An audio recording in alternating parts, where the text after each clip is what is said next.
Jesenné obdobie máme už pred dvermi a je teda najvyšší čas sústrediť sa na rôzne úpravy našich príbytkov. Najmä rodinné domy prechádzajú rôznymi stavebnými úpravami a obnovami. S tým ide samozrejme ruka v ruke aj bezpečnosť. V dnešnej časti relácie Bývajme bezpečne sme sa našich odborníkov pýtali, čo je z ich pohľadu v tomto období najzásadnejšie. Predovšetkým treba sa dobre pripraviť na zimu, to znamená dať si odborne prehliadnúť napríklad vykurovacie telesá, komíny, plynové rozvody a podobne, aby sme predchádzali nepríjemným udalostiam, ako sú požiare, výbuchy a podobne. Samozrejme, zlodeji nespia ani na jeseň, teda netreba sa spoliehať na to, že hlavnou vykrádačskou sezónou je leto a treba si skontrolovať napríklad zabezpečovacie zariadenie, bezpečnostné okná, dvere, alarmy a podobne. Napríklad ako aj tu sedíme, vidím, že domáci už investovali niečo voči úniku tepla. Vidíme pekne zrekonštruovanú fasádu, vymenené okná. Okná sú mimochodom veľmi často napádané, čo sa týka vniknutia neželaných návštevníkov dovnútra. Tuto vidím pekné okná, treba si však uvedomiť, že aj pri nových, dobrých oknách, ktoré dobre tepelne izolujú, tá odolnosť voči vlámaniu je nízka, alebo veľmi slabá, nedostatočná. Existujú spôsoby také, že sa z bežných okien dajú spraviť aj okná bezpečnostné nejakými prídavnými uzamykacími mechanizmami, fóliami. Čiže tak, aby ten vzhľad zvonku sa nenarušil, mohla ostať takáto pekná fasáda, ale aby aj reálne chránili voči neželaným návštevníkom. Hovoríme o rôznych úpravách rodinných domov, aby sme predišli neočakávaným a pre nás určite nešťastným udalostiam.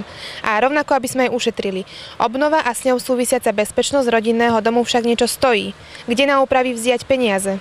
Tak je niekoľko možností. Jednou z nich je napríklad stavebné sporenie, prípadne hypotekárne úvery.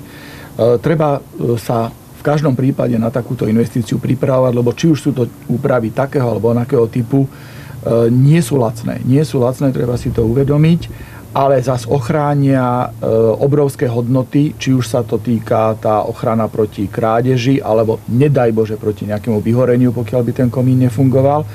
A veľmi náročné sú samozrejme tie úpravy, ktoré sa týkajú zateplenia domu, ale tá úspora, ktorá z toho vzniká, je veľká. Čiže v každom prípade odporúčame využiť stabilné systémy, ktoré na trhu sú. Tým, ktorým sa môžete na takúto investíciu pripravovať, je práve to stavebné sporenie, čiže si môžete aj niečo nasporiť a následne to stavebné sporenie ponúka vynikajúce úvery, ktoré sú veľmi, veľmi stabilné, čo sa týka úrokovej sadzby. To pre každého občana, ktorý má pravidelný príjem, je veľmi dôležité, pretože nepodlieha nejakým zmenám na trhu.